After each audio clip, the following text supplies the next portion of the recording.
Kenapa kita harus tata kawasan Dadap? Setiap kali kita tutup yang namanya warung remang-remang, kafe, karaoke di Dadap, itu hanya selalu menunggu waktu untuk mereka kembali lagi buka. Kenapa mereka kembali lagi buka? Karena masyarakatnya juga butuh penghasilan, yang jadi tukang parkir, yang jadi tukang warung, kemudian ada yang punya kontrakan, kos-kosan dan lain sebagainya. Walaupun itu berdiri di lahan negara, bangunan tidak memiliki IMB dan lain sebagainya, bangunan-bangunan liar. Nah, kalau kita hanya parsial menutup warung remang-remang, karaoke, dan juga kafe-kafe gelap untuk sementara waktu membubarkan PSK, itu mereka akan kembali lagi. Karena di sana tidak ada perputaran ekonomi yang lain, ya, percuma. Jadi sekarang kita bongkar lokalisasinya yang ilegal, kemudian kita tata lingkungannya. Pada saat pemaparan di Dadap, mungkin teman-teman wartawan juga sebagian ada yang ikut di sana. Saya sudah menjelaskan panjang lebar dan Pak Sekda bahwa di sana akan kita tata.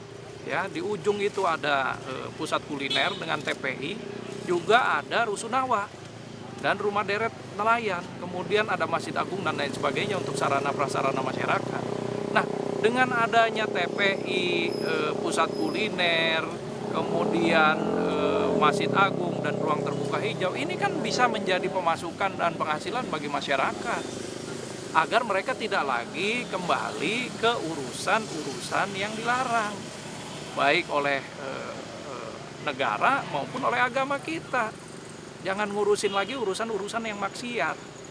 Nah, mari sama-sama kita rubah wajah Dadap ini dari yang kumuh, kotor, tidak terawat seperti ini, lokalisasi ilegal, ya, penuh dengan kemaksiatan, minuman keras, bahkan narkoba, dan sekarang HIV positif di sana sudah ada beberapa orang.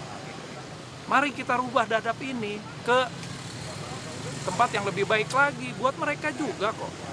Bahkan kami sudah mempersiapkan kontrakan dan kos-kosan untuk menampung mereka selama pembangunan rusunawa, rumah deret nelayan, pusat kuliner, dan juga TPI.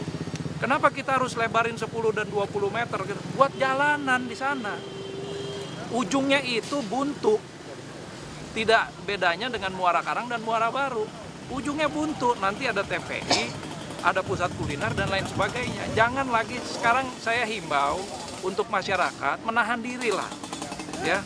Kami sudah berusaha menampung masyarakat, memberikan mereka penampungan yang layak justru.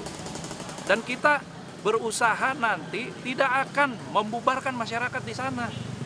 Tetap yang nelayan sesuai dengan permintaan mereka, kita tempat lokalisasi itu tidak jauh dari tempat mereka sekarang. Berada di satu kecamatan, bahkan ada satu desa. Nah, apalagi kalau minta ganti untung, ini yang tidak benar. Di atas tanah negara, bangunan-bangunan ilegal, ya, berdiri dengan begitunya, mereka udah ambil keuntungan sekian tahun, sekarang minta ganti untung. Ya salah dong. Kalau negara terus diperlakukan seperti ini, ya susah. Bagaimana kita menata kawasan-kawasan kumuh, padat, dan miskin? Yang terakhir, ini juga bukan cuma Dadap yang akan kita tata. Ada Cituis, perkampungan nelayan di sana, ya, yang akan kita tata juga. Kemudian lusa hari Rabu saya akan melakukan peletakan batu pertama pembangunan rumah-rumah layak huni bagi masyarakat yang memiliki tanah, ya. Rumah-rumah tersebut di atas lahan-lahan mereka. Kita akan bedah rumah di sana, di Mau. Dekat dengan perkampungan nelayan juga, masyarakat pesisir. Kemudian 2017 nanti perkampungan nelayan di Keronjong. Ini semua akan kita rubah, bukan cuma Dadap. Ya, kalau bangunan liar, di sini sebelumnya bangunan liar ini. Di sini sebelum jadi taman, ini ada bangunan-bangunan liar yang kita tertibkan karena di sepadan sungai. Bertahap nanti akan ada sebelah sana dan sebelah sini juga. Akan kita tata semuanya. Nah, inilah contoh bahwa penertiban yang kita lakukan itu bukan serta-merta hanya urusan Dadap aja. Dadap ini jauh-jauh hari sudah kita planning. Sebelum lokalisasi Dadap kita tutup, Sungai Tahang yang dekat situ sudah kita tutup. Ya, berikutnya ada beberapa lokasi lagi yang ada di Pantura, lokalisasi gelap dan warung remang-remang. Itu semua sudah kita tertibkan. Kenapa harus Dadap duluan? Karena di sanalah lokalisasi terbesar di wilayah Tangerang berada dan sudah puluhan tahun. Jadi kalau sekarang sudah waktunya pemerintah daerah merubah wajah Dadap sesuai dengan visi misi Kabupaten Tangerang, salah satunya religius. Itu aja. Pak, tadi kan Hukum lah. Ini udah ada beberapa yang diamankan dan tidak ada yang KTP-nya di Kabupaten Tangerang. Jadi warga Jakarta ya Pak? Ya, kita lihat aja nanti ada beberapa, bukan KTP-nya bukan Kabupaten Tangerang. Silakan aja. Dialog sudah, ya, paparan sosialisasi sudah. Bahkan beberapa waktu yang lalu perwakilan warga saya terima juga di Tiga Raksa. Menjelaskan apa sih program Pemda, bukan cuma di Dadap. Sekali lagi, dan tidak ada urusannya dengan reklamasi karena ini di darat semua. Agar mereka tidak balik lagi melakukan usaha-usaha maksiat tersebut, harus kita buatkan tempat usaha yang baru. Yaitu itu tadi, TPI, pusat kuliner, bahkan mungkin ada taman nanti di sana untuk masyarakat semua. Pak, SPDU tetap hari ini Pak, apakah nanti ada pengunduran? Tetap hari ini kita usahakan, jadi saya himbau, janganlah terprovokasi, jangan terpancing. Perlu diketahui juga, masyarakat yang sudah mengambil kunci untuk tempat relokasi mereka itu sudah banyak, hanya mereka yang takut diintimidasi oleh kelompok tertentu yang ingin buat keruh suasana. Mereka tidak berani pindah karena kalau pindah mereka takut terancam ya keselamatannya. Ini perlu diketahui juga. Ada foto-fotonya kok mereka udah pegang kunci. Pak, untuk pertegas aja nih Pak, ini kan ada wacana bahwa yang digusur itu bakal jalan untuk reklamasi Pak. Nggak ada. Di tata ruang kita nggak ada jembatan. Kemarin saya jelaskan di mereka. Tidak ada jembatan di sana. Yang ada jembatan crossing untuk jalan tol, bukan jembatan untuk ke pulau-pulau reklamasi. Karena ujungnya itu memang akan ada TPI. Itu aja. Ya.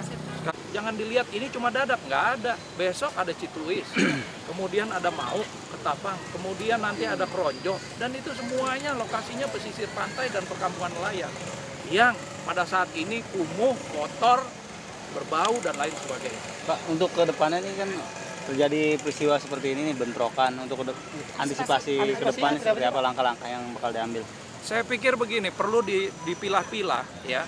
Di sana sudah ada sel-sel yang memang menjadi provokator. Nah, ini yang perlu